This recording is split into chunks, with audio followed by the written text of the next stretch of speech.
The world is changing, and so does change. But the mind has the potential to capture the changing world and make every change count. At Skillsmindset, the leading global skills, strategy and corporate development company, we believe that the mind has the potential of transforming the man from obscurity to prominence. It's the reason why we make skills our business. At Skillsmindset, we stand for change, for development and for success. We challenge, we inspire and we lead.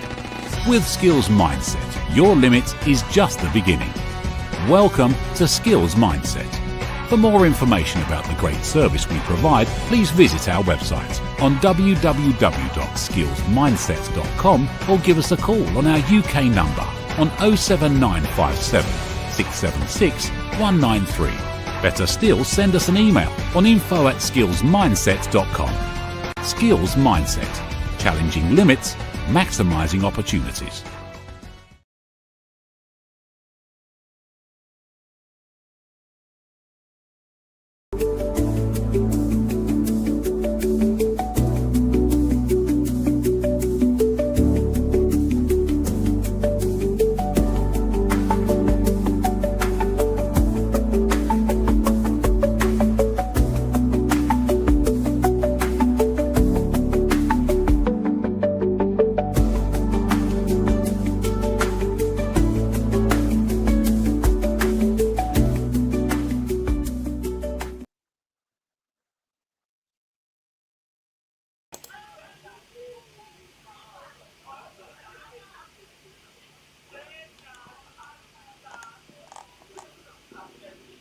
We are live now.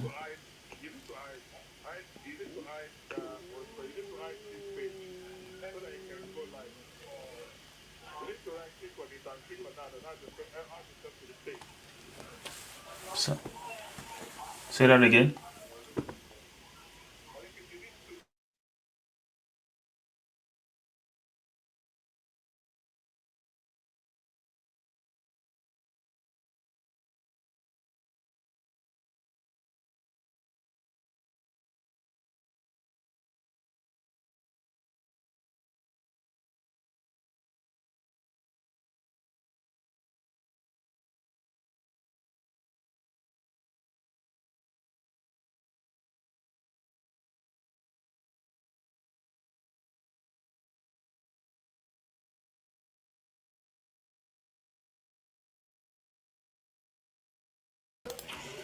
Yes, thank you.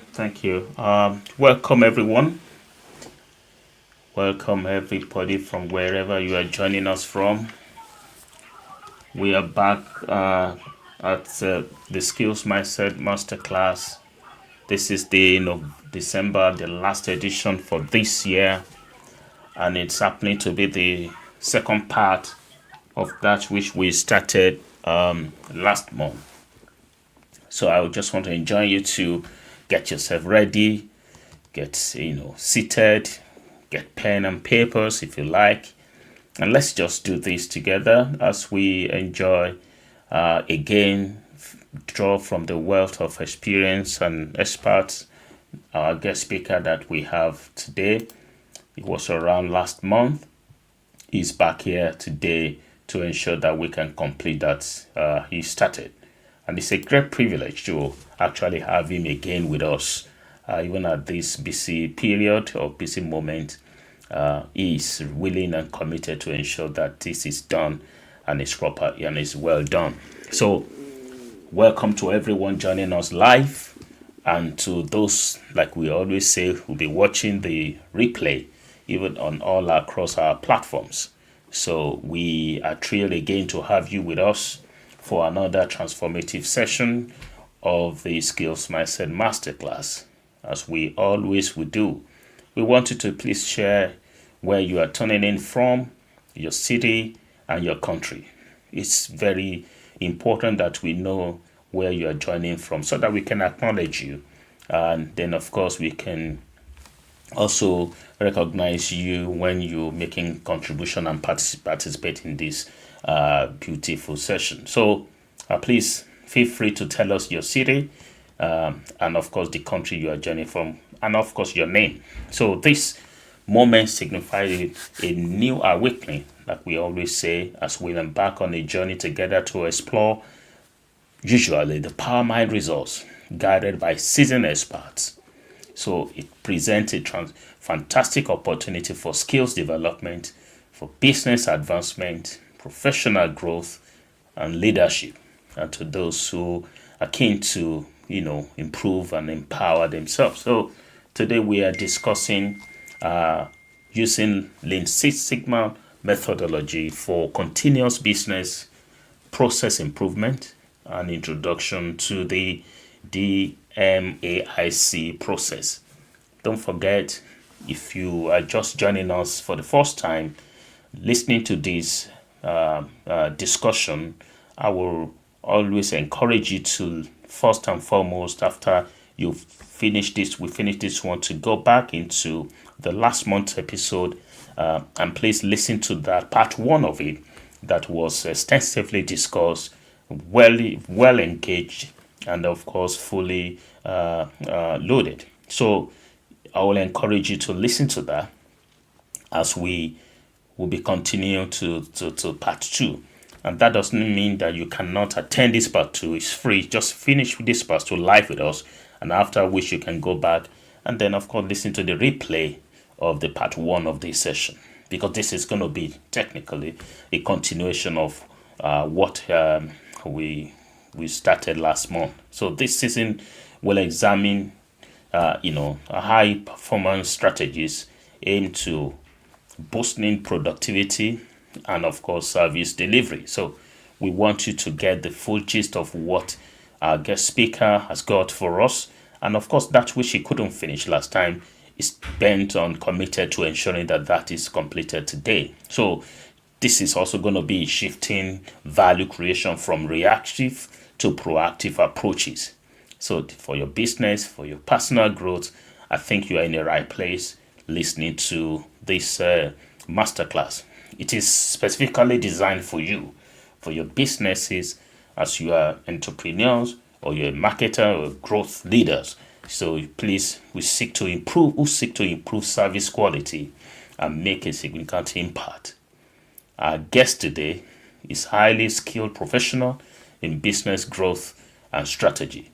I have known Kenneth for quite some time, and he's always been consistent in his approach to ensuring not only personal growth but also business development. So he's a highly esteemed leader, a speaker, he's also an author, and of course an entrepreneur who is committed to empowering individuals for impactful leadership.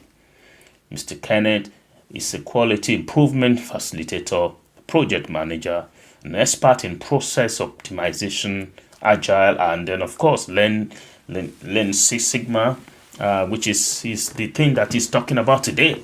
He's so passionate about this, and I think he's going to be helping you as you help your business as well to grow, particularly when you are approaching the new year. So he specializes in transforming workflows for operational excellence. All right. So we extend our warm welcome to our guest speaker, a great friend, a great scholar, Kenneth Nkemnacho, as he joins us live for the Skillsmindset Masterclass. Mr. Kenneth, like we always want you to have a chat or, preliminary chat with our guest and our listener, with our listener and participant. We just want you to have a chat out to them. How are you doing today? And you are welcome, sir.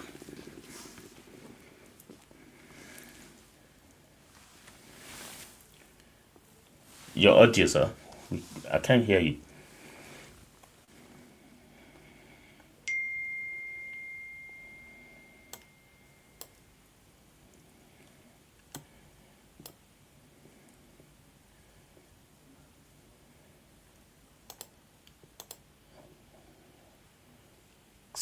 No, I can't still hear you. I think it could be your audio.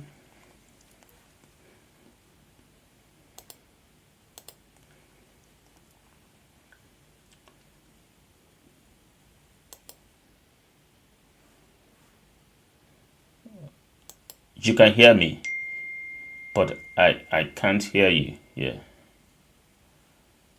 I know you can hear me. but I cannot hear you.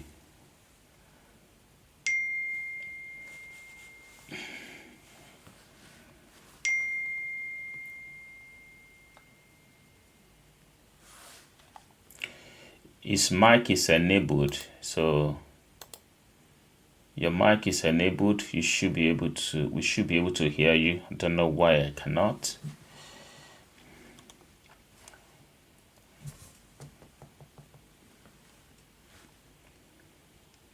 No. Do you want to unplug the headphone?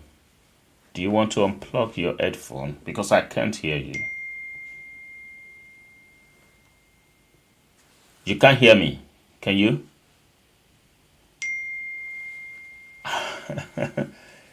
So what's going on then? Sorry, listener, we just sometimes we get this technical issue. Okay, 1 second. You are muted actually. Can you unmute yourself? Can you unmute yourself? Okay, try again now. Yes, you have unmuted.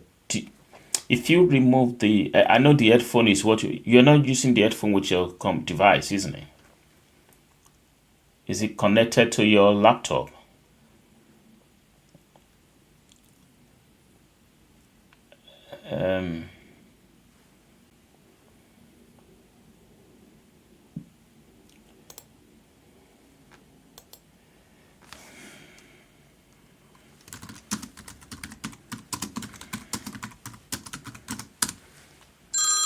Kenneth Nkemnacho. Okay.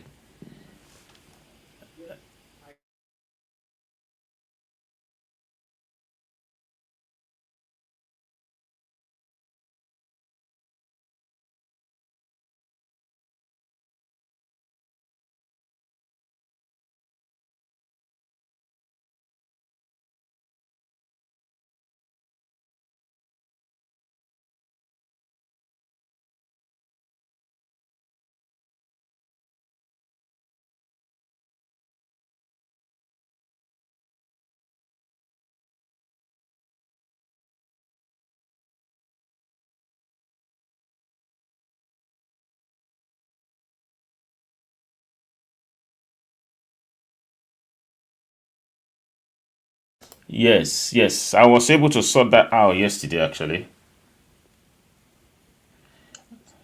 So somebody, one of the attendees also said that he cannot hear you as well. Let's you try and remove your headphone from the computer and let's see. I already did that. Let's see now. No, okay, hold on. Hold on. Now unmute yourself now. Don't plug it back yet, but unmute yourself. Yeah. And Now, can you yes, hear me? I can hear you now. So you can hear me from this one. This Yes. means I shouldn't use this then. Yeah, probably. Mm. Probably. And Sorry I about that. always use it. I don't know why. I know. Sometimes this So you can hear me mainstream clearly now. perfectly well. That, Thank you, sir. that's fine. That's fine. Then now I'm not going to use the headphone. All right, thank you. So just yes, apologies, guys. We just try to ensure that you can hear our guest Well, speaker these as things he do extends his happen. greetings to you. Yeah. Let me increase the volume of my.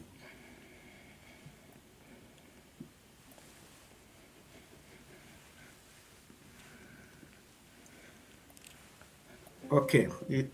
Every. Can you hear me now clearly? Perfectly. Yes, sir. We can hear you. Yes.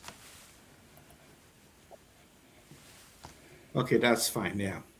So I'm sorry about that. It's one of those issues that we encounter, especially when it's a virtual class, when it's online. Yeah, good Yeah. evening, wherever you are, and maybe good afternoon. And if you are in Australia, I will probably say good morning. And welcome to the class, to the presentation. And I hope we're going to have a good time, and I hope you get to learn something today. That's the ultimate motive, for you to learn something and become a better person. That's the goal of this class itself. So, and it's nice to be here. I will say that it's nice to be here. Every opportunity that one has got to impact someone is a privilege. That's the way I see it, and I hope this will, even if it's just one thing you pick out today and go home with, and that would affect your life and your business or career, then that's going to be very awesome. So that's what I have to say. Yeah. Lovely. Thank you so much. Thank you, Mr. Kenneth. We appreciate. Yes, that's true. Friends, get yourself ready. Make sure you get something out of it. We have guests joining us from the UK. That is on Facebook. Some are joining us from the United States. We don't know what state of the United States. I think it's New York. I'm not sure. And there's joining from YouTube as well. So quite some people are joining on LinkedIn. And then yes, we are ready to go. I'll be acknowledging you as we go. But we can see those who are joining on YouTube from United States and some on Facebook from the UK. So and then of course others on LinkedIn. We will acknowledge you more, as we go. So thank you so much for that. So get ready as we move on. So as we settle in, we are sure that everything we need is ready. And thank you. We will delve into the business of the day. We will be discussing importance and challenges associated with using Lean Six Sigma methodologies for continuous business process improvement, as we said, and also it's an introduction to the DMAIC process. Mr. Kenneth started last month, giving us the aspect that we need to understand in terms of defining what the Six Sigma methodology is about, and of course try to break it down as to the process of its operation. And of course we couldn't complete on that, so there will be other slides and other things he wanted to share with us, which I'm not going to be preempting his slides now, just like I tried to speak into what Lean Six Sigma is last month. But today I want to leave the stage for him, and I want him to be able to explore and of course make sure he can discharge and complete his slides for us, get all that we can get before the end of the year, so that by the time we start putting things together for our businesses for next year, there are some things we will not have to put there, and there are some things we will need to add on. The reason for that is because sometimes the process of what we are doing could actually not work rightly, benefiting us. But when we're able to listen to such a discussion like this, we will get the best of it, and of course be able to implement that in our businesses, even our personal approach to life, and then get maximum benefit of what we are doing. We want result, and we want maximum result. So on that note, welcome our guest speaker. We're delighted to have you. So welcome to your presentation, Mr. Kenneth Nkemnacho. Thank you very much. Yeah, thank you so much. So let's get going. If you want me to start now, then we can go. Yeah, you're free to go ahead. Yes. Okay. Thank you. Welcome once again. I am not much. I don't want to talk too much. I just want somebody to pick something and take that away.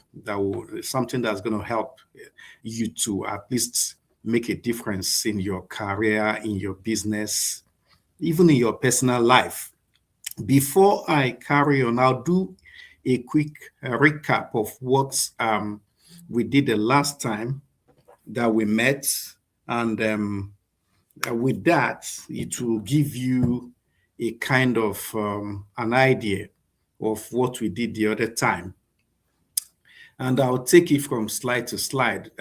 First of all, I talked about what Lean Six Sigma is, and I kind of broke it down into two parts. If you hear the word Lean Six Sigma, you can see that it contains two different subjects, the Lean and the Six Sigma. The purpose of Lean is to eliminate wastes. The purpose of Lean is to eliminate wastes, and it's actually used by Toyota. It's also used by Motorola to eliminate wastes. If you go online and Google what they call Team Woods, that's what Toyota calls the different types of wastes, So like the T stands for transportation, the I stands for improvement, the M stands for movement, the W stands for waiting, the O stands for overproduction, the second O stands for overprocessing, then the D stands for defects, then the S stands for skills, So these are the different types of wastes that Toyota talked about. Then the Six Sigma, what Six Sigma does is to help you reduce variation. It helps you reduce variation to about 3.4 defects per million opportunities. The variation means when there is something needs correction.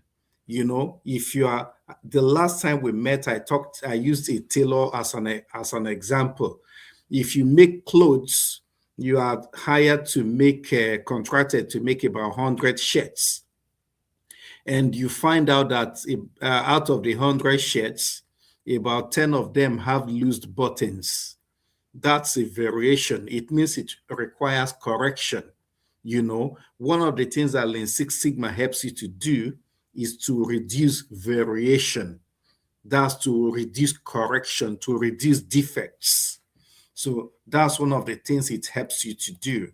Then what else did we talk about? We talked about where it is used. It is used in manufacturing, engineering, healthcare, finance, supply chain. The government uses it a lot. In the UK, nearly all the government institutions are using Lean Six Sigma methodology, and especially in the IT industry as well. So they use it. Then I told you the origin of Lean Six Sigma, and I mentioned Motorola, and I mentioned and Toyota. They use it a lot. Then again, I told you what I talked about, reducing defects to 3.4 defects per million opportunities.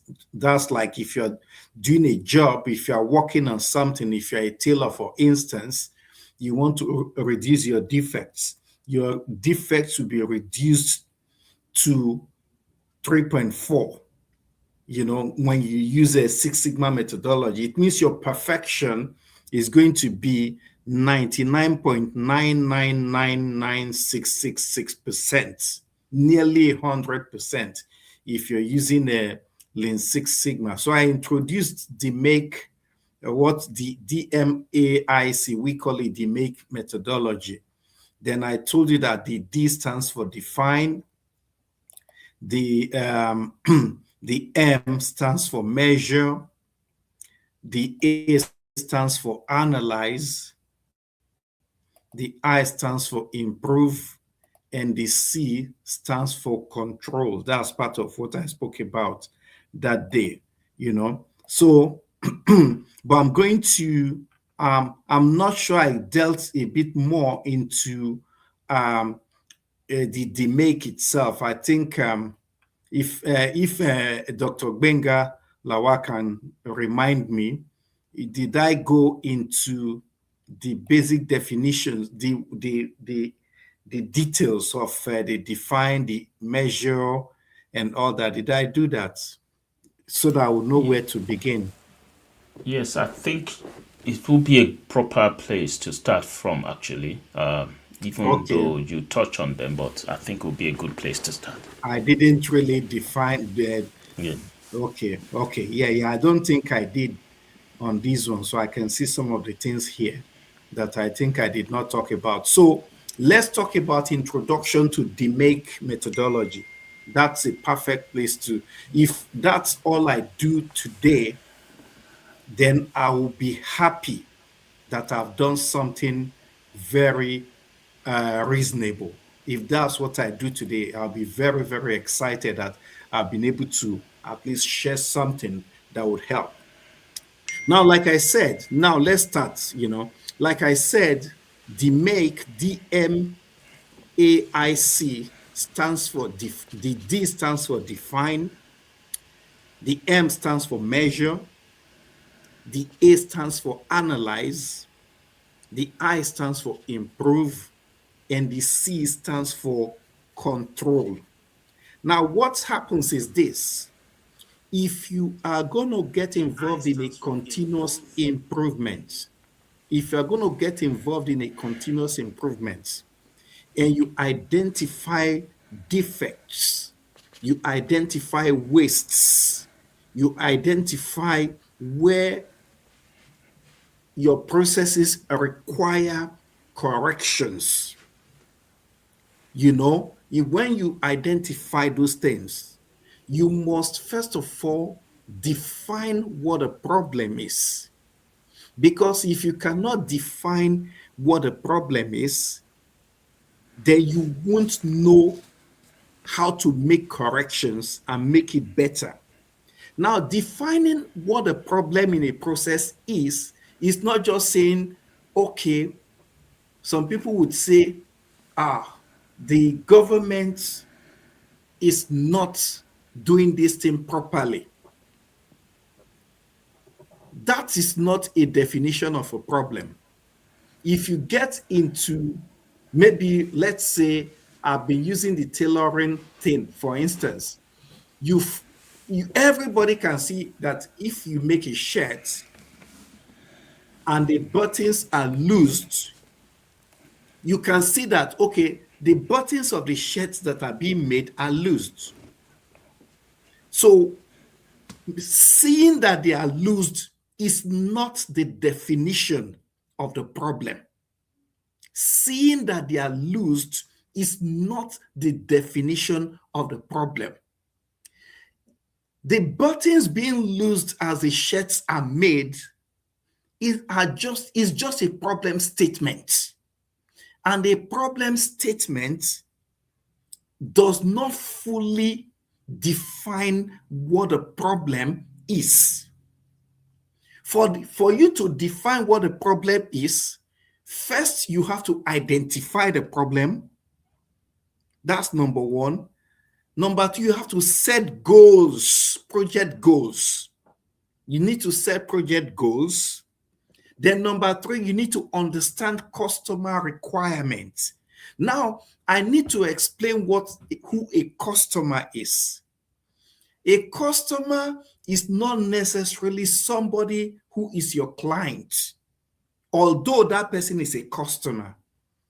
A customer is not necessarily somebody that you are selling to, although that is a customer. Now, if you are involved in making clothes, for instance, if you're a tailor, I've been using that as an illustration because everybody would find it easy to understand that if I'm talking about a tailor. If you are working together, if there are 5 people working in a tailor shop, for instance, if there are 5 people working in a tailor shop, for instance, and the responsibility of the first team member is to receive the clothes from the customer, take measurements of the customer, write down the measurements, then pass it to the next person. The next person the person that took the measurement is passing that clothes to is the customer. That's it, the customer. So there are internal customers and there are external customers. Yes, an external customer brought clothes to you, but the person, one of the team members, took the measurements, did the customer service bit with that customer, then pass it on to the person that's going to cut the clothes.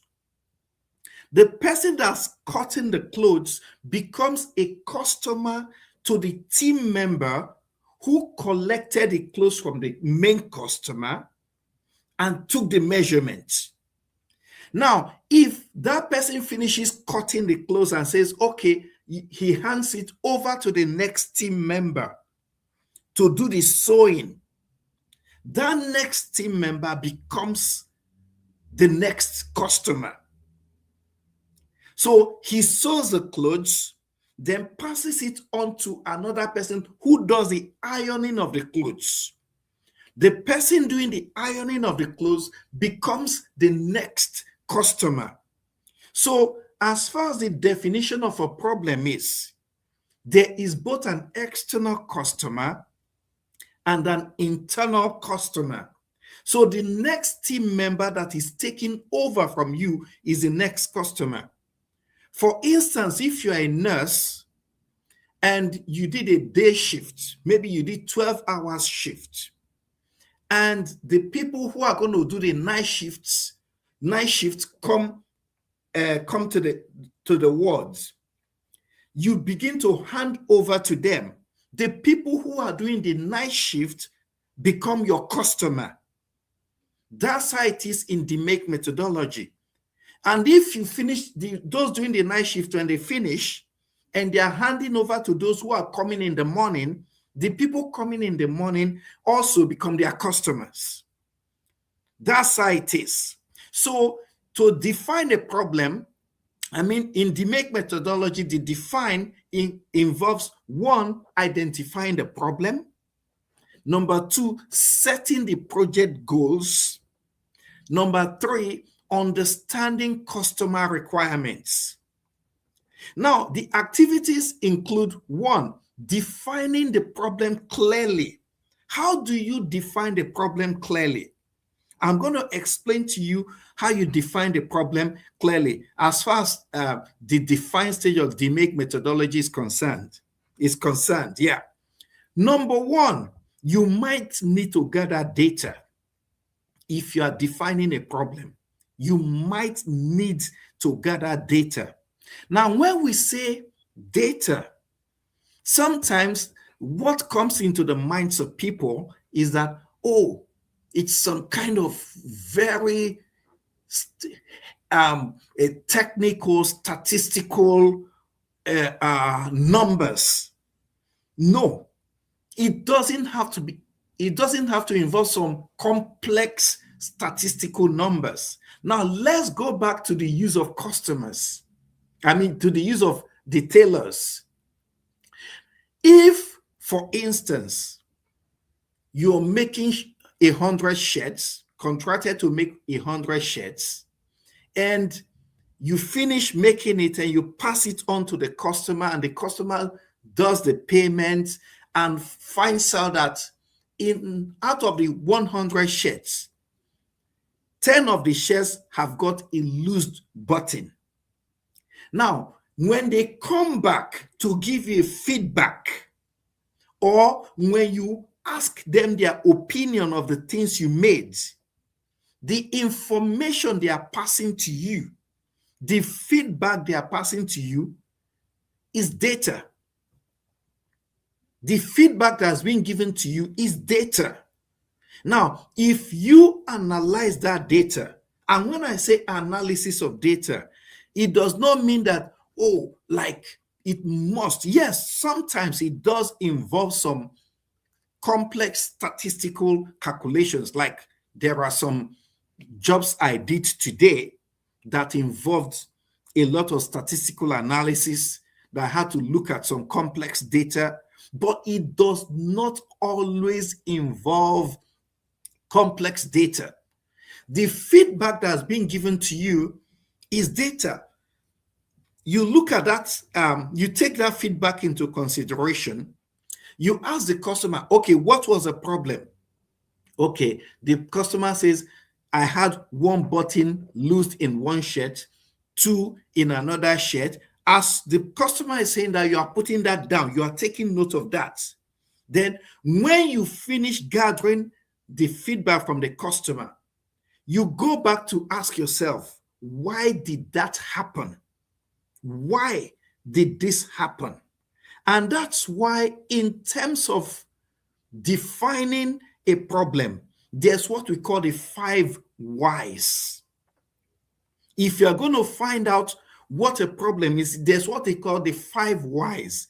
The 5 whys means you are asking questions until you get to the actual problem. This is the defined stage of the DMAIC methodology. Now, we're going to talk about that shirt now that has problem with the buttons. Now you ask yourself, why were the buttons loosed? That's the first question. It doesn't have to be the question I'm asking now, but I'm using this as an illustration. How you make use of the 5 whys. Why were the buttons loosed? Okay, the buttons were loosed because the needles that were used were faulty. Okay, why? Then second question, why were the needles faulty? The needles were faulty because we bought from so and so supplier and we did not verify if the supplier's products were genuine or not. Third question, why did we not verify that the supplier was genuine or not? Maybe the answer is we sent a new staff member who wasn't skilled in purchases. Why did we send a new staff member who wasn't skilled? Maybe the answer is because every other person was busy. Now, the next question is, why was every other person busy? Every other person was busy because we had so much to do for Christmas. Now, why did we not manage the workload? We did not manage the workload properly because maybe one staff member was sick. Why did we not make a contingency plan? Because we knew it was going to be Christmas, to ensure that if one staff member is sick, we could easily get a replacement. We did not make an alternative arrangement because we never thought about it. You keep asking why until you get to the bottom of the problem. That's one of the tools you use in the defined stage of the DMAIC methodology in Lean Six Sigma. If you keep asking the questions why, it's called the 5 whys. The 5 whys. If you keep asking the question why, you will narrow the whole thing down until you get to the end of the problem and you get a solution to that problem. That's what happens in the defined stage. I just gave you just one of the tools that you can use in the definition stage of the DMAIC methodology. So it helps you to define the problem clearly, then identifying, then when you define the problem, you have to identify the project scope. When you define the problem in the defined stage, after defining the problem clearly, you have to find out the project scope. You have to determine the project scope. Now, what do we mean by project scope? What do we mean by scope? The scope is the size and the amount of work that will go into the project itself. You have to scope a project. If you don't scope your project, it will end up in business as usual. And that's not what you want to happen in a project, because a project is a temporary business. It's not a permanent business. And if a project continues going on and on and on and on non-stop, it has become business as usual. That's what they call it in project management. It becomes business as usual. And it goes into what they call a scope creep. When it goes into a scope creep, it means you have gone beyond what you were meant to do in that project. So you have to determine, okay, in the making of the clothes, 100 shirts, for instance, what is the scope of the project? One of the scopes of the project is that it is 100 shirts. It shouldn't go beyond 100. If in later the customer comes to say, oh, I don't want 100 shirts anymore, I want 110 shirts, then you have to ask yourself, because it's not all about making profits. You have to ask yourself, within the time frame, can we complete 110 shirts? The customer wants this shirt by the 24th of December because his own customers want to use those shirts for Christmas. And the customer has come back to say, we aren't going to, I want 110. The scope of the project was 100. Now he has come back to say 110. Yes, you may charge the customer more money, but have you got the time to complete the project by the 24th of December? So these are the things you look at when you are scoping a project. Now, besides having the time to achieve that, do you have the manpower? You are just a team of 5, and you have been given 2 weeks to complete 100 shirts. And by 24th of December, those shirts must get to the customer. And you have a team of 5 people alone. And the customer has come back to say, let's increase the scope from 100 to 110. And you are looking at the money, nice profit. But within the time frame, if you disappoint, what's going to happen? You are going to end up losing that customer. You don't have the team to achieve it. So you have to do that analysis as well. Do we have the team? Even besides the team, do you have the machines, the resources to achieve it? You look at everything that will go into that project to determine the scope of the project. That's one of the things you do in the define stage. The second thing you do a stakeholders analysis. In the clothes thing, for instance, who are the stakeholders? One, the stakeholder is a customer. He's the one bringing the business. He's the one bringing the money. He's a customer. The second stakeholder are your team members. Those are second stakeholders. Third stakeholders. How about the person supplying the thread meant to be used in sewing the clothes? He's also a stakeholder. His influence may be low, but he's also a stakeholder. How about the owner of the shop? The owner of the shop could just come up one day and say, I'm giving you a quick notice, you have to leave. He's also a stakeholder, although his influence may be low. How about the supplier of the electricity that you are using, especially in certain third world nations where electricity is a problem? For instance, in Nigeria, you have the power holding company or something like that. He's also a stakeholder. He may not have a direct influence, but he's also a stakeholder. So you do a stakeholder analysis. And the reason you do a stakeholder analysis in the defined stage of the DMAIC methodology is because you want to determine their interests and their influence. You determine their interests and their influence. Now, you want to find out the ones that have the highest interest and the highest influence, because determining the ones that have the highest interest and the highest influence will help you to determine the way you communicate with them. You are not going to communicate with the electricity company. You're going to do business with the person besides paying the bills. You are not going to communicate with maybe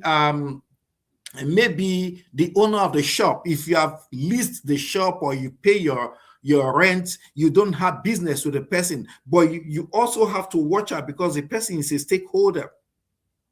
But you have to communicate with the customer because he's got a high interest and a high influence.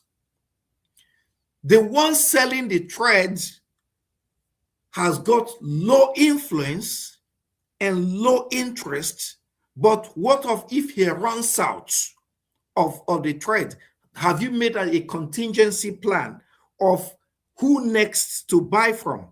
Have you said, okay, I'm going to get more than one customer ready, one seller ready, one supplier ready, so that in case one disappoints, I'm not going to run into a problem? You have to take all of that into consideration. So then you must have an objective. You must have your objective, the project objective. What is your objective? One of your objectives as a tailor, I'm using that as an illustration because it's easy for people to understand. One of your objectives is to make profits. That's one of your objectives. The second objective is to satisfy your customers, to make sure you deliver a quality product. The third objective is continuity of business, sustainability of your business. The fourth objective is to retain your staff. If you are the owner, if you are the main owner of the business, you are the entrepreneur, you want to retain your staff. How about one day one of your staff just comes up to say, okay, I'm not working anymore. And you haven't put something in place like, okay, if before you resign, you have to give me 1 month notice. How about all of that? So your stakeholders are also your staff, the people who are working with you, because they have a high influence. They may have a medium, a moderate interest in the business, in that making of those 100 clothes, but their influences are extremely high, because without them, you cannot achieve that. Then the next thing you do in the define stage is what we call creating a project charter, or in my organization, we choose to call it project on a page. A project charter or a project on a page is a summary of all the things that the project will involve. It's a summary of everything, that the scoping of the project, the stakeholders, the resources to be used, the risks, the issues that may come up, all of that. You just put them on just one page. You may not know everything that's going to happen within that project, but you must come up with a project on a page or a project plan that will give you an overview of how that project, what that project entails, so that if anyone comes to you to say, I heard you are working on so and so project, you are making 100 shirts for people, what's the project about? You would be able to show them your project charter and say, okay,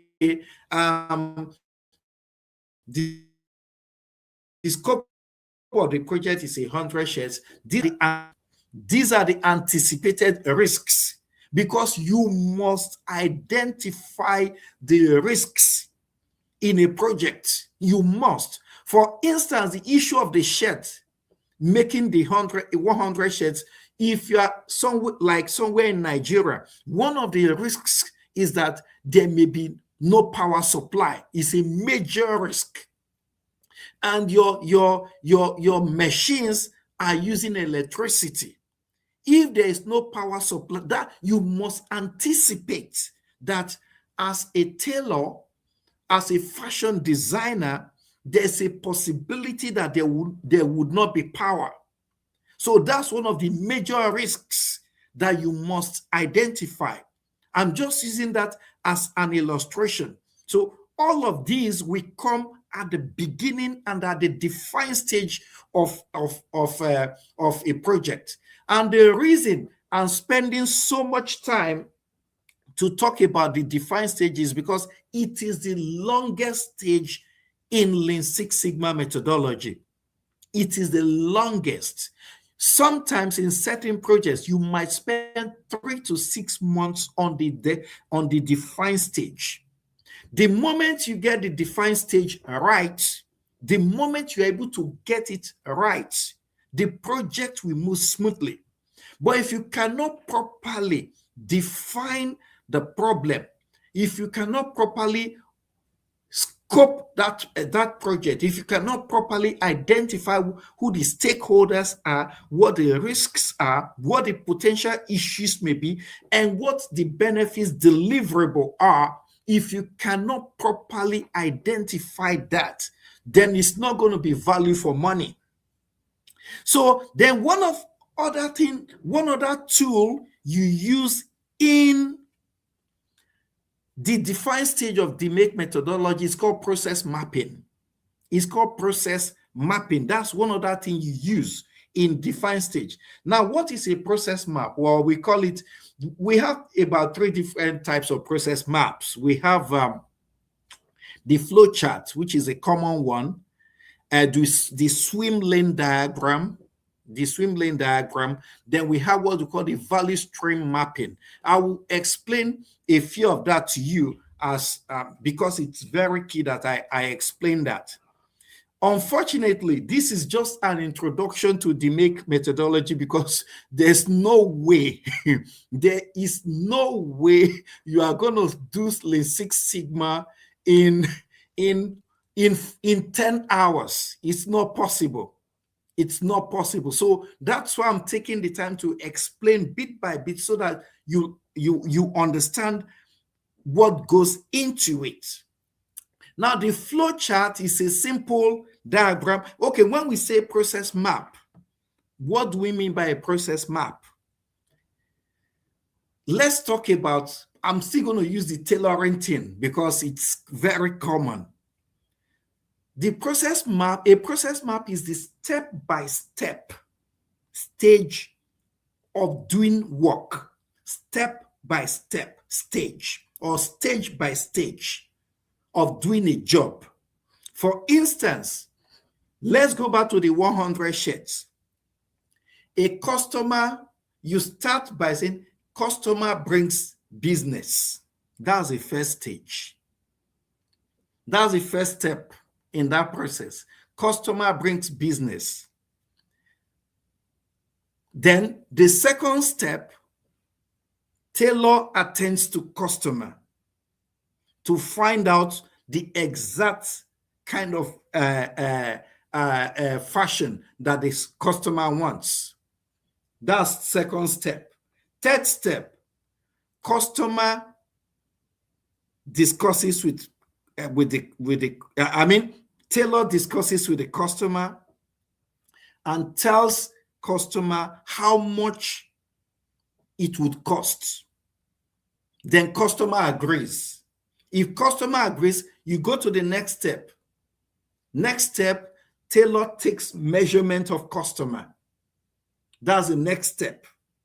Then after taking measurement, what's the next step again? Tailor cuts the clothes into the exact shape required to make that shirt. Then the following step, tailor makes the clothes. Next step, tailor irons clothes. The other step, after that, tailor folds clothes neatly and puts in a pack. The other step, tailor informs customer that clothes is ready. Last step, customer picks up clothes. That is a process map. Step by step of how jobs are done. Why do you need a process map? I will tell you why you need a process map. The reason you need a process map is because it would help you identify where there are issues. You can tell from a process map where the problem is. For instance, we talked about loosed buttons. We talked about loosed buttons as a defect in making the 100 shirts. You know that in the process steps, the loosed button did not come from the tailor cutting the clothes. It didn't come from that step. The loosed button did not come when the tailor was using the machine to make the clothes. The loosed button came from the step where they were tacking the buttons into the clothes. So that is the step where the problem is. Because you have a process step, because you know what the process steps are, you would be able to identify where there are issues. But if you don't have a process step, how would you be able to identify the step with the problem? So that's one of the reasons why you need process steps. Besides it helping to guide you on the steps to follow in executing your assignment, it helps you to identify where the problems are. That's one of the reasons for using process steps. So, like I said, there are 3 types of process maps. The flow chart. What I just described now is a simple process step, which is the flow chart. But there is also what we call the swim lane diagram, which is more of a complex process map. Sorry, I'm feeling a bit warm, so let me take this off. Excuse me to take this off. It's too warm here. I think they had to put off the heater. It was very cold before I started. Yeah. And that's good. That's good. So, like I was saying, the swim lane diagram. Now, if you work in an organization, where there are different departments, and each department has got its own role to play in the business that you do. For instance, a manufacturing company, let's say a car manufacturing company, there's a department, logistics department, that would maybe order most of the materials that will be used in producing the car. They've got their own steps in the process of making a car. There is the assembly department where the car is being built. Even in the assembly department, they have different units. The ones that make the body of the car, the ones that make the engines, the ones that fix the windscreen, the ones that put the tires. These are all different steps. When the car is complete, they move it out to the warehouse. Those ones also have their own processes. Then you have the marketing department that will do the marketing to make sure that the car is sold. Then besides that, you have the shipping department. They all have their processes. In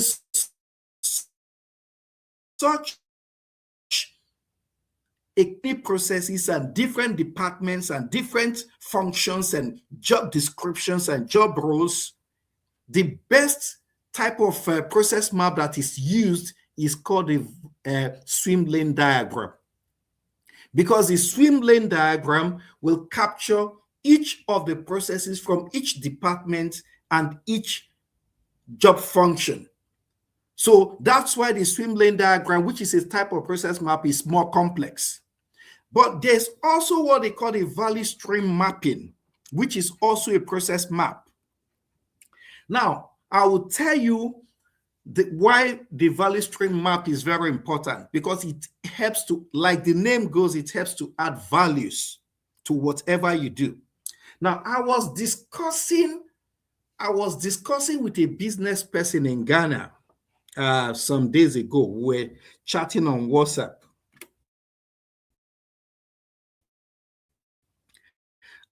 And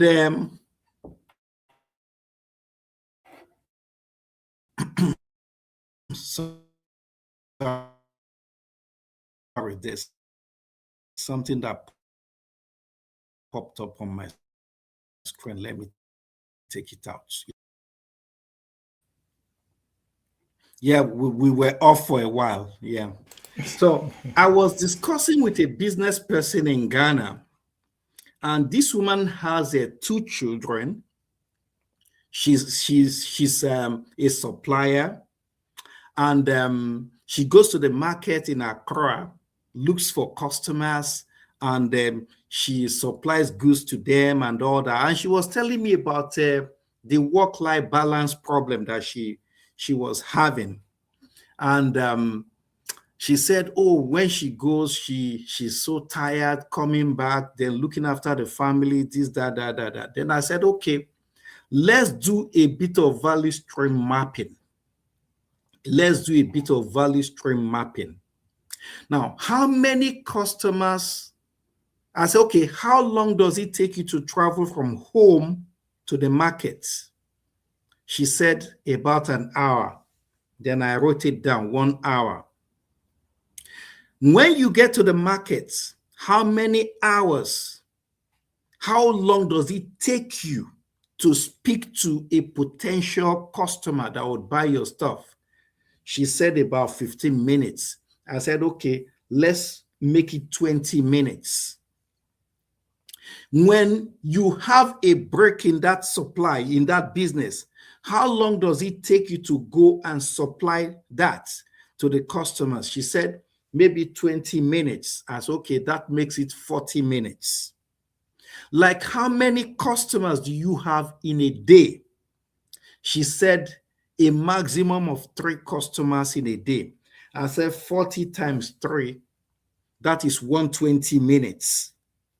So altogether, okay, add it to 2 hours travel time to and fro.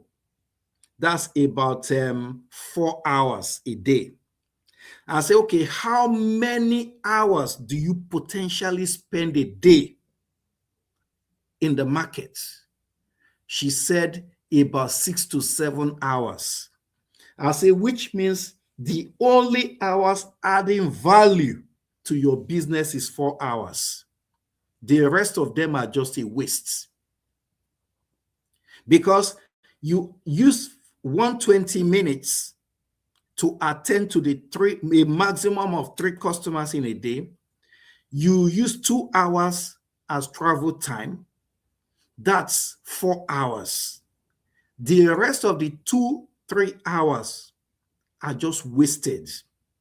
If you do a value stream mapping, they are just wasted. I said, if you look critically, you will find out that those 2-3 hours, you are just there chatting away. She said, that's a fact.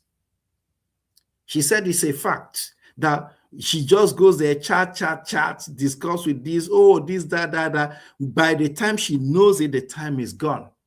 I said, those hours aren't adding value to your business. That's what we call value stream mapping. There's a way it is calculated when you do value stream mapping. It's one of the ways to define a problem, to find out if you are actually adding value in that project or not.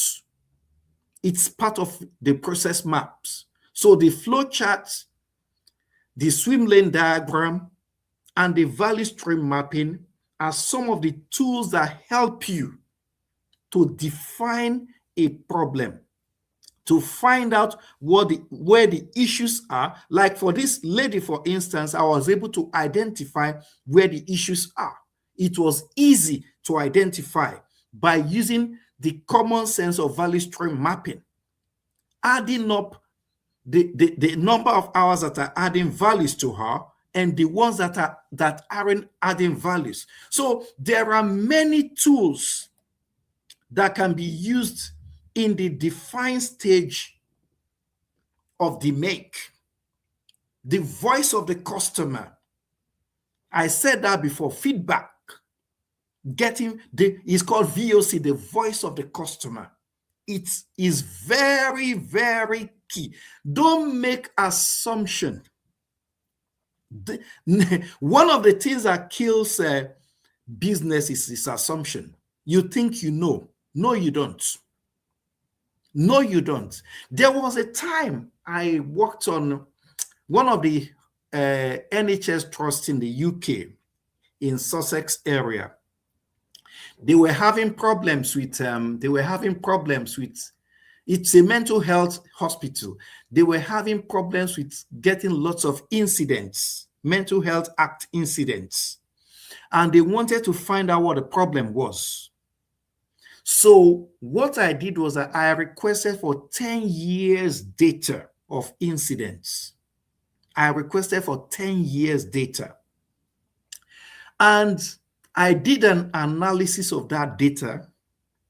When I did the analysis of the data and I presented the report, the manager said, no, this can't happen. Are you joking? I said, you supplied the data. I didn't supply it. What you gave to me is what I analyzed, and that's what I'm showing you. You know, the first thing she said was, we need to change our process. And I was excited when she said that we need to change our process. When you use the voice of the customer, let them be genuine in terms of telling you their feelings, their expectations. Let them tell you their pain points.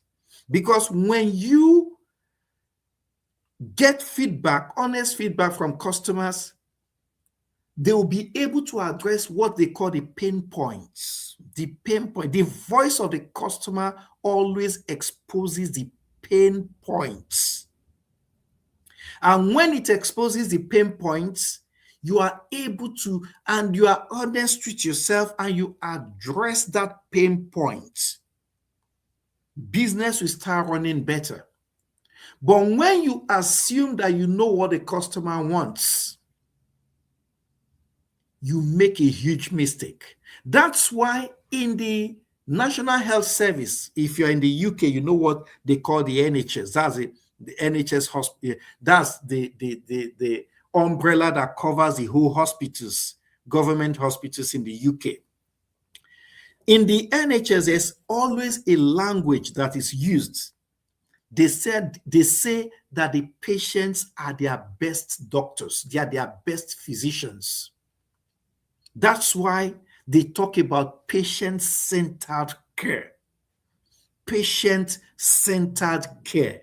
They want to customize the care of patients to what their needs are. To what their needs are. Then the customer knows what his needs are. The customer knows what her needs are. You cannot speculate for the customer. That's why the voice of the customer is very key in defining what the problem is.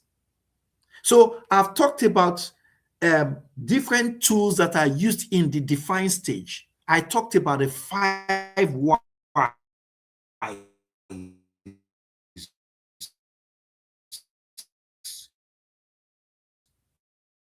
Very important. I've talked about the voice of the customer. I've talked about process map. I've talked about stakeholders analysis, which is very important.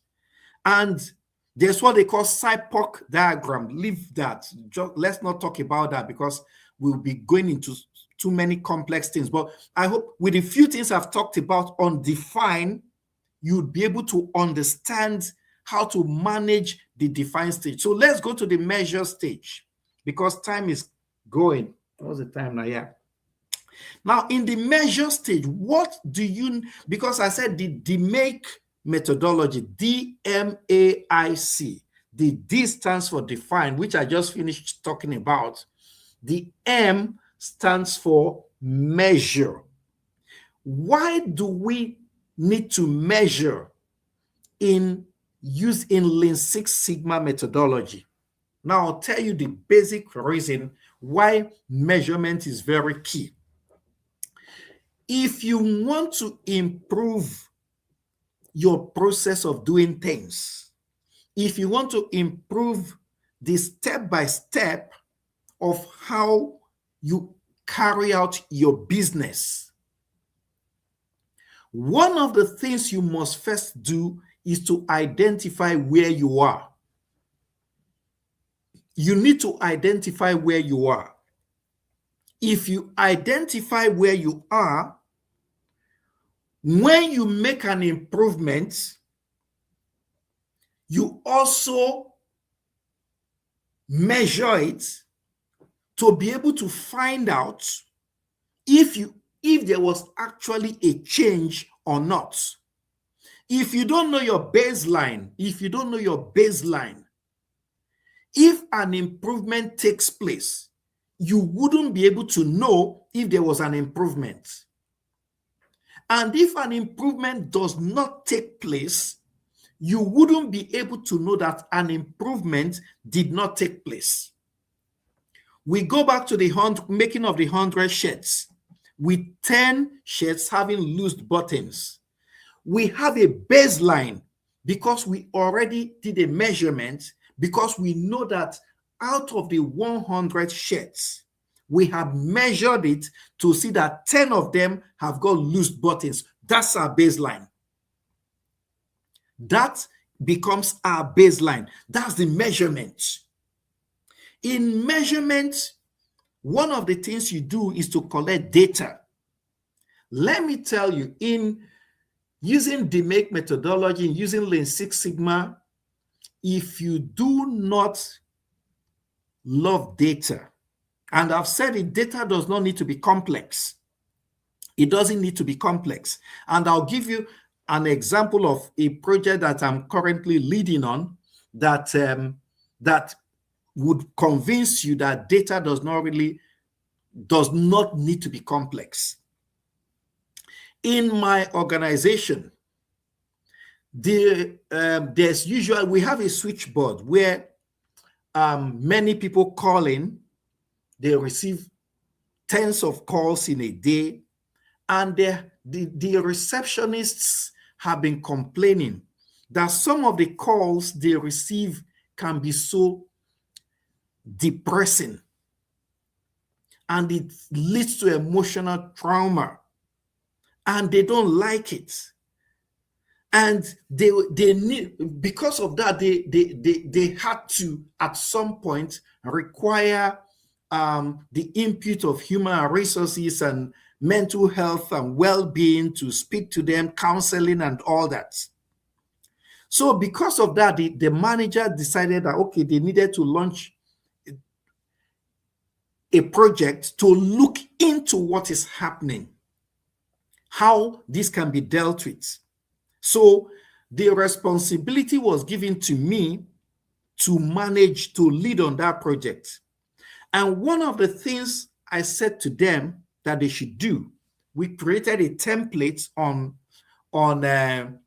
Excel and said, okay, for each call that comes in, put the time the call came in, the nature of the call, who the call was meant for, the department that the call was meant to go to, the outcome of the calls, everything, capture all of that.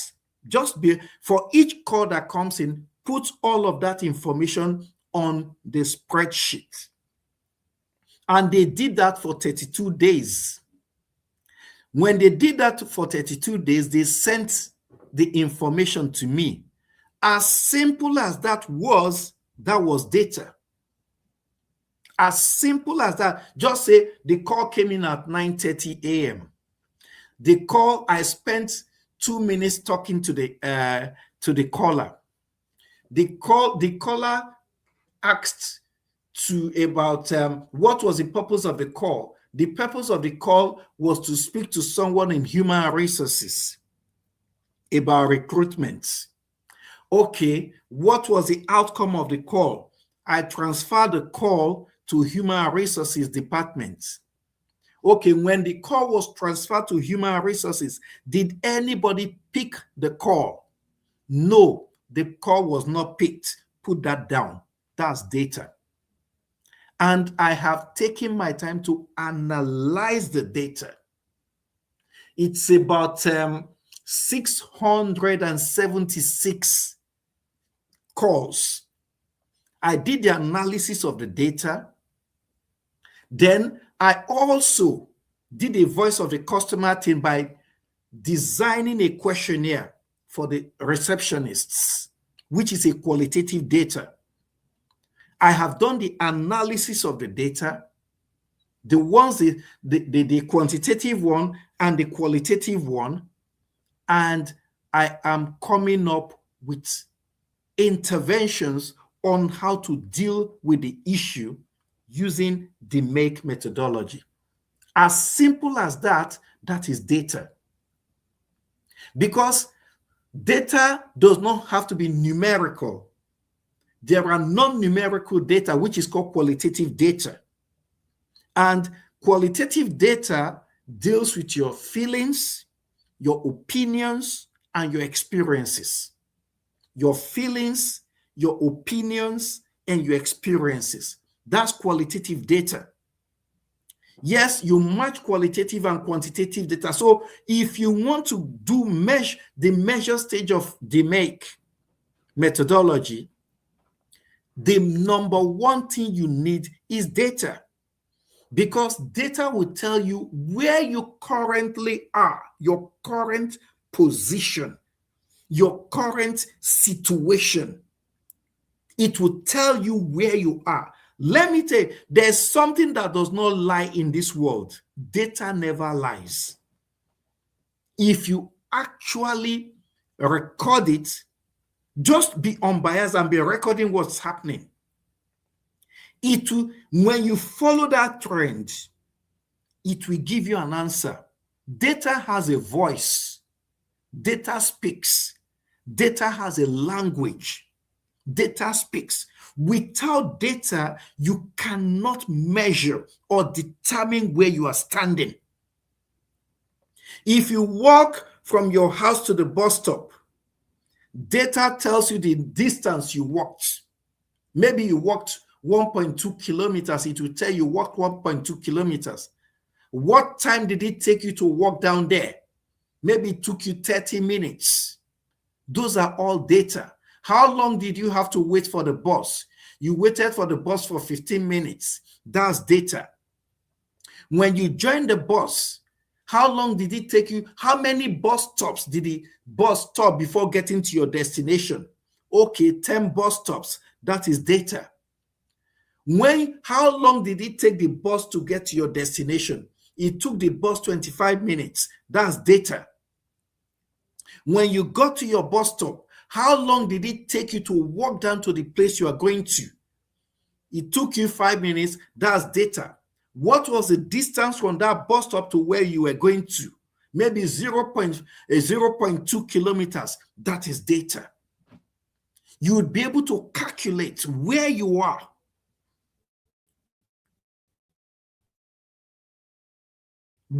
Where you are, because if you don't know where you are, if you can't measure where you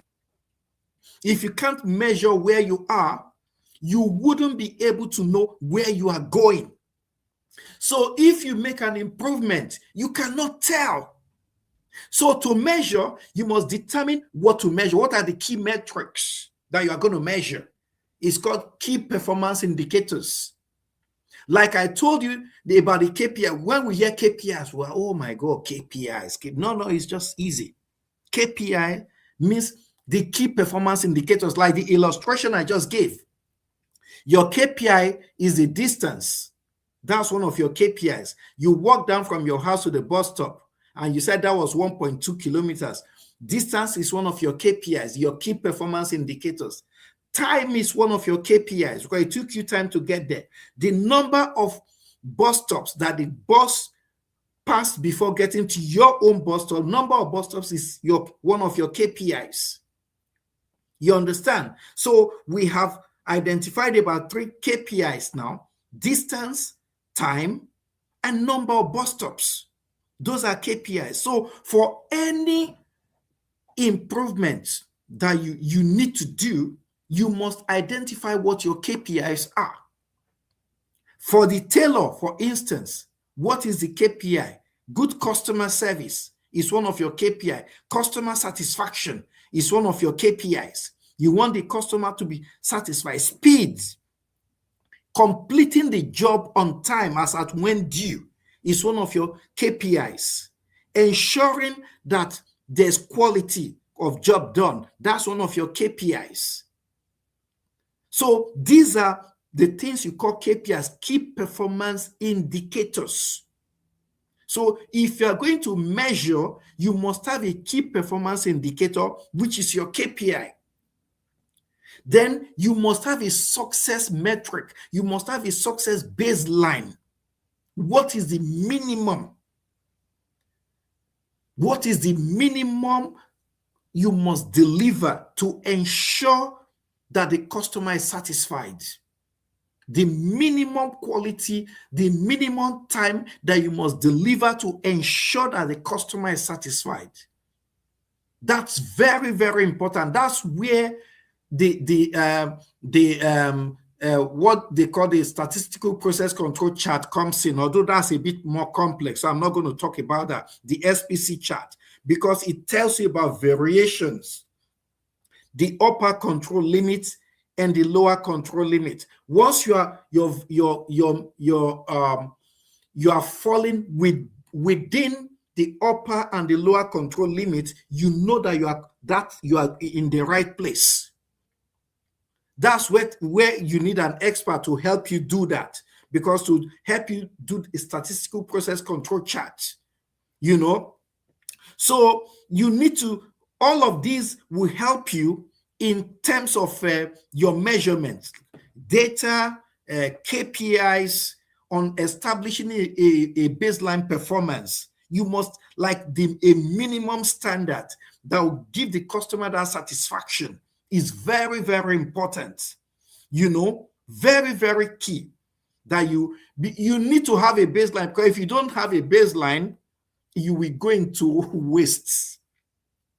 To be honest with you, you overproduce, you will overprocess, which is also not good.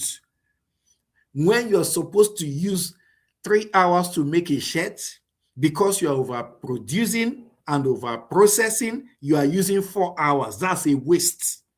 So you need a baseline, So that's part of it. So let me be quick. So the measurements, I talked about the flow measurement, measure phase tools. I talked about process flow charts before. Let me tell you, some of the tools you use in define, you can also use in measure. And some of the tools you use in define and measure, you can also use in analysis. That's the sweet thing about using the DMAIC process. Like I talked about the process map in define stage. If there is a need, you can also use the process map in the measure stage. You can also use it. You can also use the 5 whys in the measure stage. You can use a Pareto analysis in the measure stage and all of that. So let's move to the analyze. Let's move to analyze.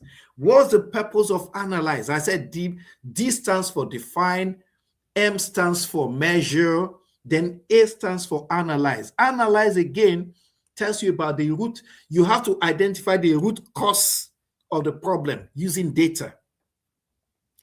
In Lean Six Sigma, it's data, data, data, data.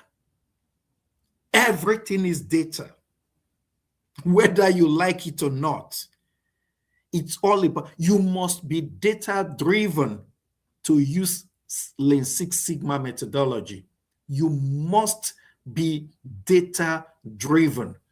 If you hate data, you will hate improvement. Do you know why most businesses are not succeeding?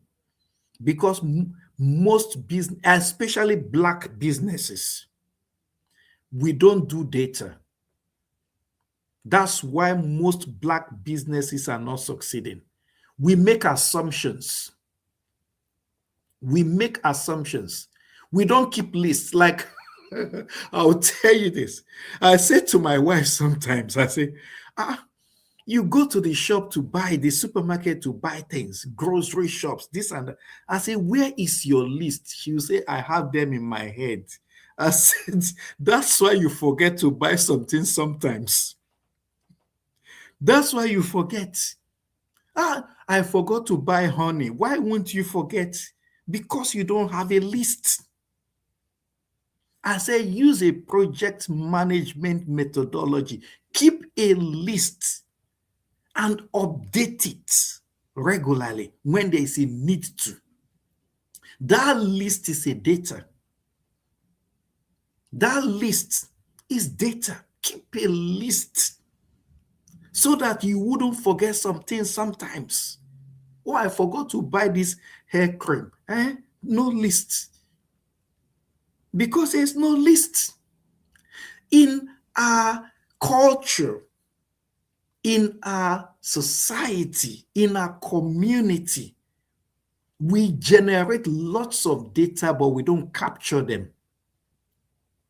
And without data, you can't make strategic decisions. You hear them say, oh, that politician, oh, Baba strategist. I say, where is the data? What's he strategizing? It's just being cunning. That's not strategy.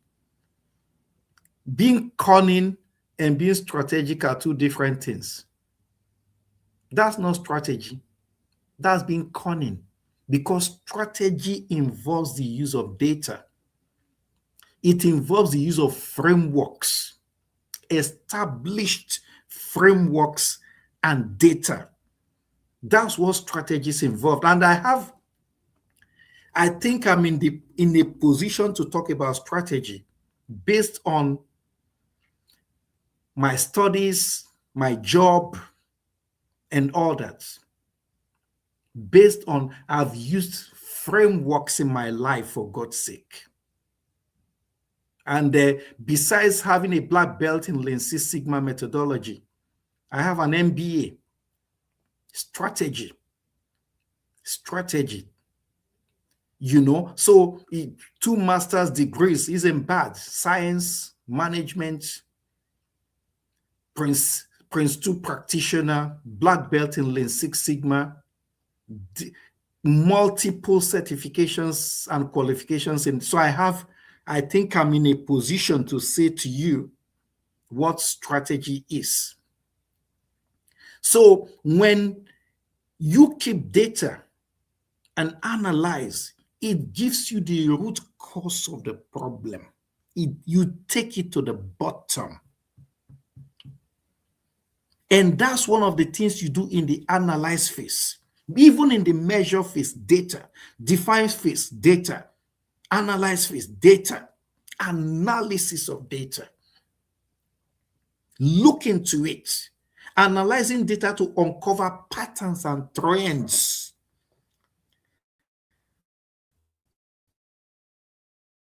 Like I told you, data has a language.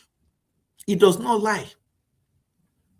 If you learn to speak the language of data and use it, you will make strategic decisions, working decisions. I remember there was this politician in Kaduna State, Nigeria, a woman, a rookie, never played politics in her life. And she contested for House of Representatives, and people from an unknown party. And people said to her, you won't even win. You won't get 1 vote. They told her, you won't get a vote. I told her, okay, let us use strategy, use data. Let's analyze your constituency and see if you will be able to at least have 1,000 votes. If you can have 1,000 votes, then that is a success for you because nobody knows you. And you don't even have the money to pay out anyone.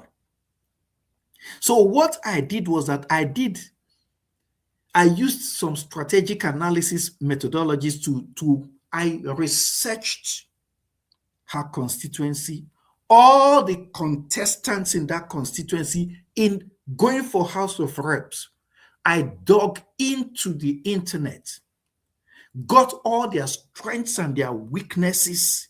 I used different frameworks to put them together and analyze them.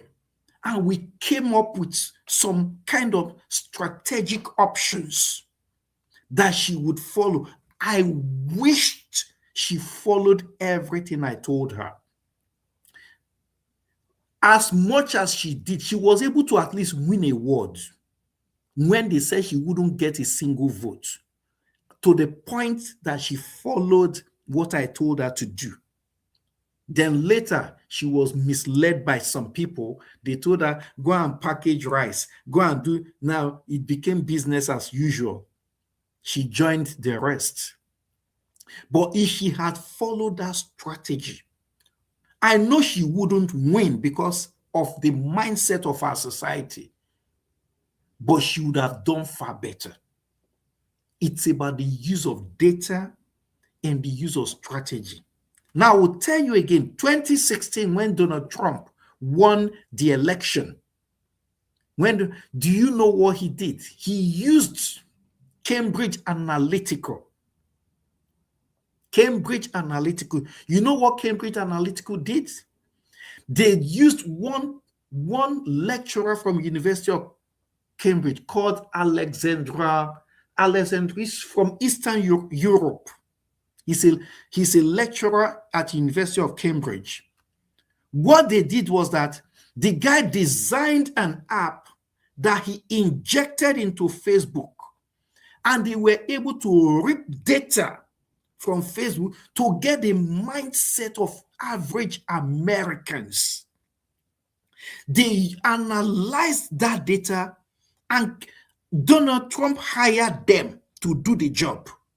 They analyzed the data and came up with some strategic options, which Donald Trump made use of to win the 2016 election. When Boris Johnson was to lead the Brexit campaign, they went back to Cambridge Analytica and say, help us. We want Brexit to succeed. The same Cambridge Analytica came up with data, analyzed it, and passed it on to Brexit. All the things that the Brexit campaigners were doing were the suggestions of Cambridge Analytica. The company was later defunct. They closed. The government had to shut it down because they felt they broke privacy rules. I'm just saying this to tell you the importance of data in business. The importance of data in business. If you use data, you can't go wrong. So data will help you to identify the root cause analysis. It gives you the root cause analysis. So when you do the root cause analysis, you use tools like the fishbone diagrams. You use the 5 whys, you use the Pareto chart. Let me tell you where the Pareto chart comes in. So when you hear Pareto chart, you think it's one massive thing. It's a bar chart. It will arrange for you. Now, it's called the 80-20 rules, the Pareto chart. When you have, for instance, you have 100 options, Pareto will arrange it in descending order. The best options will be on the left. The least options will be on the right of the graph. So you'll be able to pick out the options that will give you the best results. I use that a lot. I used it today in analyzing some of the things we're doing. I used it, the Pareto chart. So the analyze, we tell you, it will break down the problem, it will break down the data into what would give you the best options. It will analyze it to the barest minimum.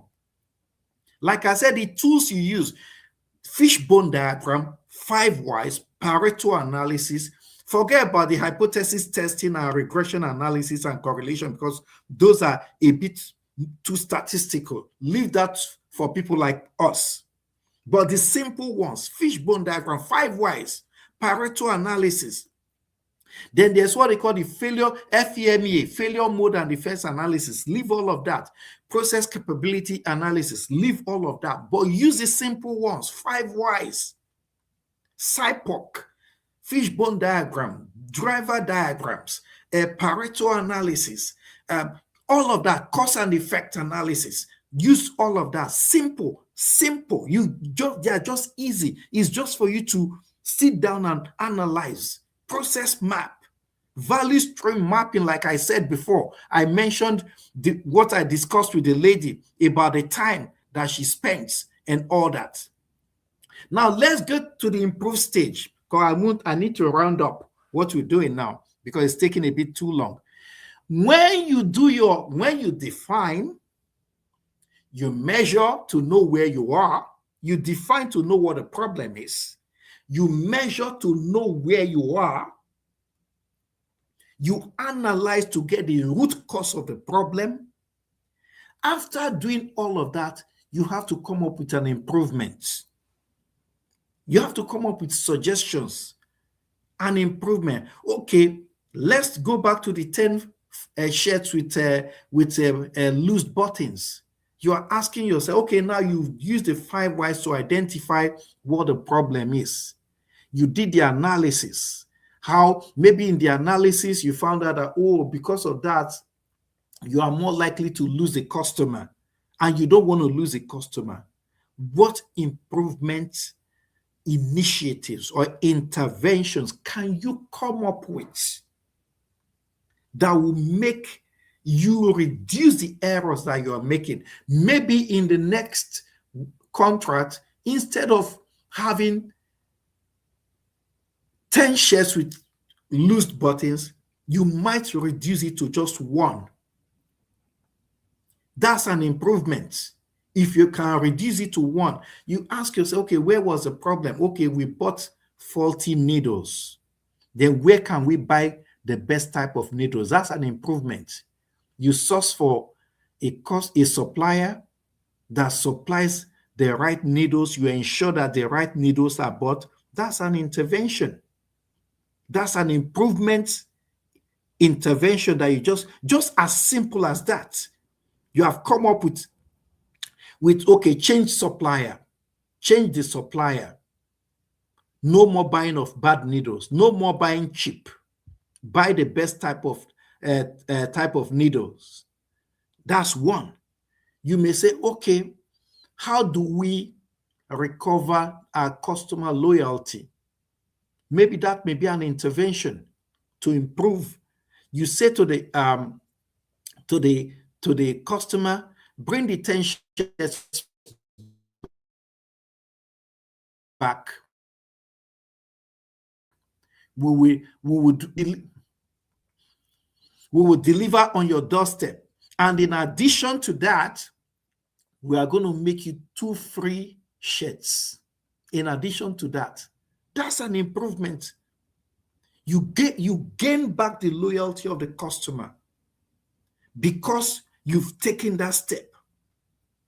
Then, third intervention, next time you go into the market to buy something, send an experienced person. That's an intervention. You send an experienced person. Those are improvement suggestions. Then when you come up with those improvements, you implement them. When you are implementing, at the stage of implementation, you also need to keep data. You also need to keep data. Be recording all the data. Now, I would give you an illustration. There was a pilot I just led on recently. We discovered that I'm not going to mention the name of my organization, so I'll just tell the story. We discovered that some of our stretchers, there's what they call scoops. When you take patients to the hospital, there's what they use scoops in the stretchers to take them down. We discovered that most of our scoops were missing. We were losing those scoops, and because of that, we're losing a lot of money yearly. The lost equipment, we're losing equipment to the tune of about 1.2 million pounds in a year due to lost equipment. And we identified that scoops actually contributed majorly to those lost equipment. And we came up with interventions. One of the interventions we came up with was to put stickers on those scoops, durable stickers and trackers on those scoops. So when we put the stickers and the trackers, we didn't just put them and left them there. We did a pilot to pilot it. So when we put the stickers and the scoops, when the ambulance, the paramedics take the scoops out, we record the day that the scoop left the Make Ready Center. We record the time. Then the time that the scoop comes back, we record it. We're tracking the data to see if the tracker that we put on the scoops and the stickers that we put on the scoops, if they were working. So these scoops that would go missing, we would track them to the hospitals where they are. We would go and recover them. And I would record the number of days it took to get those scoops back. So we're piloting that intervention, that initiative. When we did that for like 30 days, I did the analysis of data, and I saw that all the scoops that were missing started coming back home, started coming back to the Make Ready Center. We even had more scoops that we had initially, because the people who were stealing the scoops, they saw that there were stickers and there were trackers on them, so they started leaving them, because some hospitals will just take them and assume that is their own, even when they know it's not. But when they saw that there were stickers on those scoops and there were trackers on those scoops, they let go. So we were recovering all our scoops because of that intervention. How did I know that we were recovering all the scoops? We were keeping data. We were monitoring the intervention. When you improve, don't just say, I have made an improvement. Are you measuring the improvement that you have made? You need to measure the improvement you have made, continue to measure and analyze and find out where you are not doing well and keep making corrections. That is why it's called continuous improvement. It's a cycle. You capture the data when you implement the interventions on the improved stage. You capture the data, you analyze the data. Okay, you see that, from the 10 sheds, we now have, instead of making mistakes on loose buttons for 10 sheds, we are now making mistakes for only 5. But you want to reduce it to 0. So you don't stop because you had only 5 sheds errors. You continue to monitor the data. As you monitor the data, you analyze, you feedback, you do a feedback loop. Then you go back again and improve, make corrections on the areas that you did not get right, then test again, capture data again, analyze. You see that from 5 it has reduced to 3. You carry on, do again, capture data from 3, it has reduced to 1. You analyze it, you carry on again, capture the data, then from 1, it's reduced to 0. When it gets to 0, you don't stop. You continue to capture data and analyze. That is why it's called continuous improvement. That's why it's called continuous improvement. So to get the interventions, you brainstorm, you test solutions like piloting. There's what they call, there's a methodology they use in piloting. It's called the PDSA. You use PDSA a lot for piloting.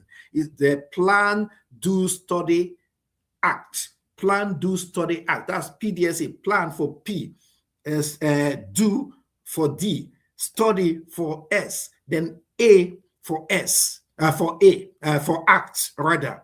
PDSA.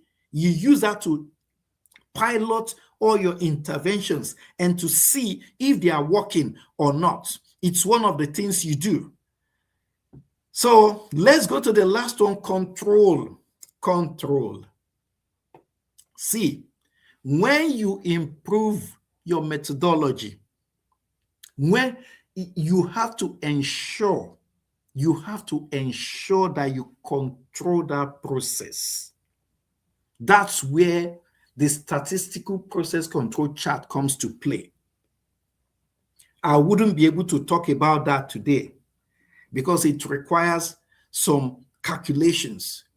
Just Google SPC chart. You will find out what it is. It has a mean, which is in the middle, the upper control limit, the lower control limit. Once your interventions fall between inside the space between the upper control limit and the lower control limit, you know you are doing well. But if it goes beyond, then there's a problem. If you keep monitoring and drawing the chart, if you are within control, then you know that fine. If it's between the UCL and LCL, upper control limit and lower control limit, you know you are doing well. But the moment it goes off that space, you have to start investigating to find out what is going on. What's the problem? This, that. You have to find out. So in the control chart, you use that to sustain the improvements that you have made. Control, one of the things you do in control, for instance, is to create what they call it, a standard operating SOP. Yeah, create an SOP, standard operating procedure. It doesn't have to be big. You are a tailor, for instance, and you know that the buttons are bad. You create a small chart on how to make sure that good buttons are made. That's a standard operating procedure. Okay, buy a good needle, step 1. You can use a process map to create a standard operating procedure. That's where process map can come into play. A simple standard operating procedure, an SOP. Okay, number 1, buy a good needle. Number 2, send an experienced person to do this. Number 3, do this. Number 4, do that. When you do all of that, creating a simple process, a simple standard operating procedure for doing the work that everybody can see and use that methodology. Make it idiot proof. Keep it as simple as possible, so that any new person that comes in can say, okay, this is the process we use in doing this job. That's the process we use in doing that job. You know, a standard operating procedure. We keep everything in control. Everyone is doing the same thing. How does McDonald's, you eat one burger from one McDonald's shop, you go to another shop, you eat the same type of burger and it's tasting the same way. How do you think that is achieved? It's through standard operating procedure. You go to KFC, the taste of one KFC chips is the same taste in another shop, KFC shop. That's because they have standard operating procedures that they all look at. They say cook it for 10 minutes. You don't go and cook for 15 minutes. When you cook for 10 minutes, make sure the oil is up to so and so, maybe 200 degrees Celsius. Everybody is using the same standard operating procedure, so the taste is the same because they have an SOP. The SOP helps them to control the improvements that have been made. I'm going to stop here, Dr. Lawal. Thank you. Well done. Wow. Well done. I think there is no emoji show of love to have given to you on this StreamYard and the platform we are using, but definitely this has been fantastic. Well done for your presentation. It's been I deliberately don't try to put anything on so that at least you could have the time to talk and not be distracted, if you like. So I just left the whole thing there, just to make sure that at least you can get on doing what you're doing. But thank you so much. That has been very wonderful. And that is not without the fact that there are no comments. There are so many comments coming in. Let me just have a shout out to Professor DP Abosede again joining us today. He's always been a regular participant. He's also one of the panels there in that session, contributing his experience, expertise as well, and of course his comments, which I'm going to be sharing from time to time. And also somebody joining from Ireland, some people joining from the United States, although not their states there, many others from UK and some other parts of the world. So you are all welcome. We appreciate your joining us. Thank you so much. I believe it's been a fantastic session, and I'm glad you're able to complete on the definition of all those description, if you like, of the main process, that DMAIC is all about. Because at the end of the day, that's what we thought. Once we're able to drop that there for this session, that could be a starting point by which participants or listener, whether the replay session or live session, can then begin to think about it and see what they can do and get engaged. It is very important, because this will not only help you, your organization, it helps your personal life. And I'm glad you mentioned, you touch on slightly and carefully on the issue of shopping list, which is not only, it is not uncommon to most people who like shopping.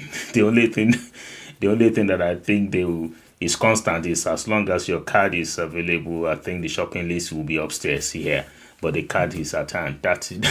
So I'm glad you carefully and mentioned that. Otherwise, I'm sure your dinner is going to be affected tonight, but let's see how it goes. So let's see what you take tonight. So so thank you so much, Kenneth. It's very fun. Before I make kind of a comment as well in terms of wrapping up, let me just go straight to what people have to say here. Okay, some people joining from US, from Ireland, yes, and then some people joining from, yes, these people joining from Ireland as well. Where Professor Abosede is saying that, okay, that is at the beginning when you started off, and this also confirm a few things there with you. Is it not a truism that there will always be variation on, not only that it's becoming a problem when the variation is significant, very clearly. Yeah. And then of course, if what we see is not the problem, which is if when you're talking about the problem, because eventually what is being manifested is what people think it is the problem, but before that manifests, that be cause of or the effect of it, which will be anything that can give rise to what we see and classify as variance. Then we have to identify all possible Yeah. problems, and that is by interrogating each stage that you have actually carefully enumerated. Thereafter, we zero down to the most significant problem out of all the problems and deal with it. Thank you so much. That's spot on. And when you are talking about effect and the causes, of course, the thesis is about which one comes first and which one leads to another. I think it's a going concern actually. Cause leads to effect leads to cause, and of course, the debate is there. So thank you so much, sir. Because the essence of business is effectively delivering on of utility, which satisfaction, which may give rise to surplus. Of course, what people call profit. I also mentioned that of course the flow must detail sequence of events, and those events that runs concurrently, or in a bid to measure quality and efficiency. Exactly. Thank you so much. Yes, it's actually a big panel of the Skillsmindset Masterclass. They also talk about patient doctor scales. When you are talking about the patient being the best doctor or feedback to the doctors, and not because they know where they should pinch it anyway. And also talked about probably they do more of rule of thumbs, and okay, this is where you are talking about shopping without the list and all that. I think that's when he drop in a few things there also carefully, Yes, I think this is also a very key thing that you mentioned when you were talking about the importance of strategy, and then of course, which of course he got taught help us to remind ourselves of what vision leading to mission, goals, policy, strategy, and tactics all about. Thank you so much. And then somebody who listened to you so well to the extent that they were asking for the slides and recording. But what I will say to that person quickly is that, you see, it is not so much about the slides or the recording. The recording is live. You can go on the platform, Skillsmindset Masterclass, you can listen to the replay. But the most important is to get engaged. If you need support or help, reach out to us. And then, of course, I will arrange a consultation with the expert who can look into your challenges and they provide you with the direction that to go. Because there's a lot in it. It's not just something that the slide will explain nothing to you. The slide is to let us know what it is that we are dealing with. Okay, and then of course, somebody so Jenny, it's a great talk. Thank you very much for the information shared. Okay, thank you, Sharif. Shout out to you, and then also excellent presentation. Thank you so much, Ene. A lot of people joining us, and then of course they've been challenged by this. But let me also say this in closing, because at the end of the day, all we want is to ensure that people get the nuggets that we want them to get. The expectation is that people can take one or two things and then grow in this, and then of course plan to do apply this to their work, apply this to their businesses, because the whole essence is to ensure that you don't continue the way you started this year or the way you've run your business this year. It's nothing wrong in you sitting down, take some level of analysis, get rid of some wastages, and of course time consuming irrelevant things, and then of course make sure you are effective and efficient delivering quality at service. That's the most important thing. And as you improve on your business and production line and all that, you're improving quality of your life as well. You can spend life and your time more effectively and efficiently. You can be more productive doing good things. That's what we do. And then the moment you do that, you make more money and you live good, and you live healthier as well. Thank you so much. I'm not sure if there are questions, because there are no questions, because what you've said actually has been the only way I think people may want to ask questions is to get involved, get engaged, get connected, or make some level of contact, and then of course the expert will be willing to have a kind of a one-to-one with you if you want, and then do a kind of a bespoke approach to addressing your concerns or your worries. Thank you so much for that. So friends, that's been fantastic. You can tell that it's been wonderful. We spent good time together, but the core roadmap that the speaker today has carefully stated to us and dealt with extensively is the roadmap of Lean Six Sigma in the DMAIC process.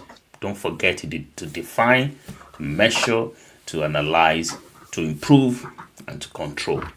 It's very key, and I'm not going to repeating what all that means. But the most important thing is that we should be careful to know that by applying the DMAIC into our work, into our business, into our organization, we create a culture of continuous improvement, and we are making decisions therefore that is not based on assumptions but centers or focus on evidence, and of course generate operational gains that directly relates into cost savings, revenue growth, and customer value. And don't forget, it says something very key. Customers are not only your clients coming to exchange money for your services, but even your colleagues and those who are involved in the chain of productions are all your customers. So if you do them good, do yourself good, you do the organization good. So it's all involving. So let's come together to ensure that we can benefit from this process and this approach and our methodology to improving our quality of our business and of our life, particularly our service delivery. So I'm not sure, before we close, I don't know whether you have any final word, Kenneth. If you have any final words to say, we can then just close on just to introduce two of the books I've done, although they are not on quality improvement, but just on life. If you give me the permission to do that, then I will. Yes, go ahead. I have this book, A Short Note on Passion. It's on Amazon. It's titled A Short Note on Passion. I did this book because I wanted people to be able to easily identify what their passions are in life. And this book was published this year. It's a small book, but it's a very good one. A Short Note on Passion. Then this one, Be an Icon, that's the second edition of this one. It's I think it's a 200-page book, Be an Icon. I did that some years ago, but I did a second edition of it this year. They are all on Amazon. If you want to get them, you can get them. And if you need my services, like Dr. Gbenga said, just get in touch. We can do it better. It will be customized. It will be tailored to your business itself, not a generic explanation. So we'll be able to tailor it to your own business. And I run a consultancy as well, Ken Vision Consulting. If you go to kenvision.media, you will find that, So Dr. Gbenga and I, we work hand in hand. So if you need my services, either to craft strategies or quality improvement or projects, that you want advice on, then get in touch and we'll do that for you. Thank you. Well done. Thank you so much. So friends and listeners, don't forget, I'd like to say this again, that the recording and previous recording, you have them on our platforms. They are there on our platform for free. Go there. It's a resource platform. Go there and listen to it again. Don't forget, this is part 2. The part 1 of this session was done last month, and it's on YouTube, it's on Facebook, and also on LinkedIn. So if you can just go on YouTube, for instance, listen to them, and also previous other episodes, you can just enjoy your consume as much as you want of all those materials. And then, of course, feel free to use information you have there to help yourself. And if you do have some questions or some areas you need some clarifications, please do reach out to us, and then we'll be glad to engage with you to ensure that we can make things better. And like guest speaker said, please feel free to get involved, because if you don't do something about your business for improvement, it's likely going to repeat the same thing, and that is simply called waste. So you don't want to waste it. You don't want to waste time and money, and you just want to make things better. So thank you so much for attending and participating in this December episode of the Skillsmindset Masterclass. We hope you find it thought-provoking and enlightening. The insight and strategy shared today can help you build resilience and adapt, enabling you to move forward even after facing significant challenges. So the world needs the best version of you and your business. So if you have any question, like I said, comments or inquiries, please feel free. Visit our website at www.skillsmindset.com and leave us a message. One of our team members will reach out to you. We hope that you find the information useful, and you can also subscribe, to follow us on our various platforms, so that you don't have to miss any episode or any of our podcasts on a monthly basis. I urge you to approach every moment, the rest of the year and the coming year, with courage and optimism. Keep pursuing your dreams with knowledge and an unwavering passion. Until next time, next year, January 2026, I wish you all the best, and I want you to take care and stay focused. Until then, goodbye for now. Thank you very much.